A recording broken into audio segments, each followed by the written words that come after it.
Hi ಎಲ್ಲರಿಗೂ ನಮಸ್ಕಾರ. Sai healthy ಕಿಚನ್ಗೆ ಸ್ವಾಗತ. ನಾನು ಒಂದು ಹೆಲ್ದಿ ಆ್ಯಂಡ್ ಟೇಸ್ಟಿ ಶೇಂಗಾ ಸಲಾಡ್ ಮಾಡ್ತಾಯಿದ್ದೀನಿ. ಸಲಾಡ್ ನಿಮಗೆ ಇಷ್ಟ ಆದಲ್ಲಿ ಲೈಕ್ ಮಾಡಿ, ಶೇರ್ ಮಾಡಿ, ಕಮೆಂಟ್ ಮಾಡಿ.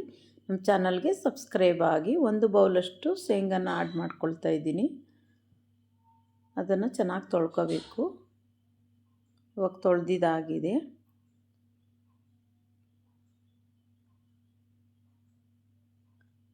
ಶೇಂಗಾ ಮುಳುಗುವಷ್ಟು ನೀರನ್ನ ಆಡ್ ಮಾಡಿಕೊಳ್ಬೇಕು. ಸ್ವಲ್ಪ ರುಚಿಗೆ ತಕ್ಕಷ್ಟು ಉಪ್ಪನ್ನ ಸೇರಿಸ್ಕೊಳ್ತಾ ಇದ್ದೀನಿ. ಇವಾಗ ಲಿಡ್ನ ಕ್ಲೋಸ್ ಮಾಡಿ ಸುಮಾರು ಒಂದು 3 ವಿಷಲ್ ಹಾಕಿಸ್ಕೊಳ್ಬೇಕು. ಶೇಂಗಾ ಬಳಸೋದ್ರಿಂದ ನಮಗೆ ರೋಗ ನಿರೋಧಕ ಶಕ್ತಿ ಹೆಚ್ಚಾಗುತ್ತೆ, ಹೆಚ್ಚು ಕಬ್ಬಿಣದಂಶ ಸಿಗುತ್ತೆ, ಪ್ರೋಟೀನ್ ಸಿಗುತ್ತೆ ಮತ್ತು ಗುಡ್ ಫ್ಯಾಟ್ ಸಿಗುತ್ತೆ.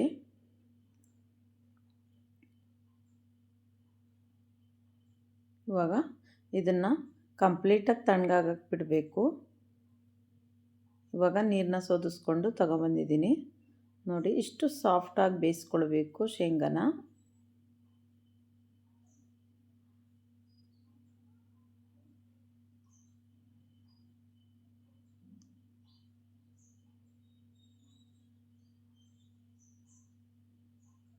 ಇದಕ್ಕೆ ಈರುಳ್ಳಿನ ಸೇರಿಸ್ಕೊಳ್ತಾ ಇದ್ದೀನಿ, ಸಣ್ಣದಾಗಿ ಹೆಚ್ಚಿ, ಮತ್ತು ಟೊಮೊಟೊ,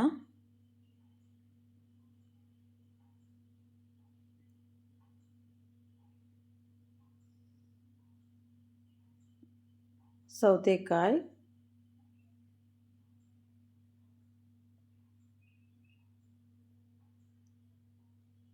ಮತ್ತು ಪಪಾಯ. ನಿಮ್ಮ ಮನೇಲಿ ಯಾವ ಹಣ್ಣು ಇರುತ್ತೆ ಅದನ್ನು ಬಳಸ್ಕೊಳ್ಳಿ. ಇದೇ ಹಣ್ಣು ಹಾಕಬೇಕು ಅಂತ ಏನಿಲ್ಲ. ಸೀಬೆಹಣ್ಣು,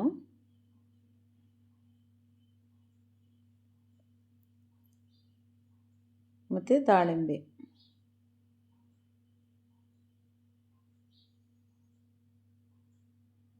ನಾನು 2 ಗರಿ ಕರ್ಬೇವಿನ ಸೊಪ್ಪನ್ನ ಫ್ರೆಶ್ಶಾಗಿ ಕಿತ್ಕೊಂಡು ಇದನ್ನು ತೊಳೆದು ಫಸ್ಟು ಸಣ್ಣದಾಗಿ ಹೆಚ್ಚಿ ಆಡ್ ಮಾಡ್ಕೊಳ್ತಾ ಇದ್ದೀನಿ. ಕೊತ್ತಂಬರಿ ಸೊಪ್ಪು ಬದಲಾಗಿ ಇದಕ್ಕೆ ಒಂದು 1/4 ಟೇಬಲ್ ಸ್ಪೂನಷ್ಟು ಪೆಪ್ಪರ್ ಪೌಡರ್ನ ಆಡ್ ಮಾಡ್ಕೊಳ್ತಾ ಇದ್ದೀನಿ.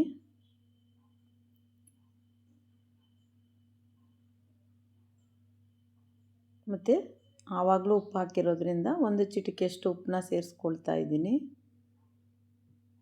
ಒಂದು ಅರ್ಧ ಅವಳಷ್ಟು ನಿಂಬೆ ರಸನ ಆಡ್ ಮಾಡ್ಕೊಳ್ತಾ ಇದ್ದೀನಿ. ದಿನನಿತ್ಯ ನಿಂಬೆ ರಸ ಬಳಸೋದ್ರಿಂದ ನಮಗೆ ರೋಗ ನಿರೋಧಕ ಶಕ್ತಿ ಹೆಚ್ಚಾಗುತ್ತೆ, ಮತ್ತು ಹೃದಯದ ಆರೋಗ್ಯ ಹೆಚ್ಚಾಗುತ್ತೆ, ಮತ್ತು ಬ್ಯಾಡ್ ಕೊಲೆಸ್ಟ್ರಾಲ್ ರಿಮೂವ್ ಆಗುತ್ತೆ ನಿಂಬೆ ರಸದಿಂದ. ನೋಡಿ, ಎಷ್ಟು healthy and tasty salad ready ಆಯಿತು.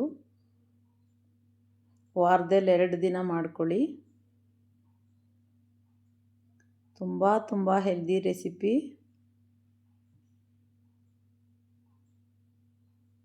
ಈ ಸಲಾಡ್ ಇಷ್ಟ ಆದಲ್ಲಿ ಒಂದು ಲೈಕ್ ಮಾಡಿ, ಶೇರ್ ಮಾಡಿ, ಕಮೆಂಟ್ ಮಾಡಿ. ನಮ್ಮ ಚಾನಲ್ಗೆ ಸಬ್ಸ್ಕ್ರೈಬ್ ಆಗಿ.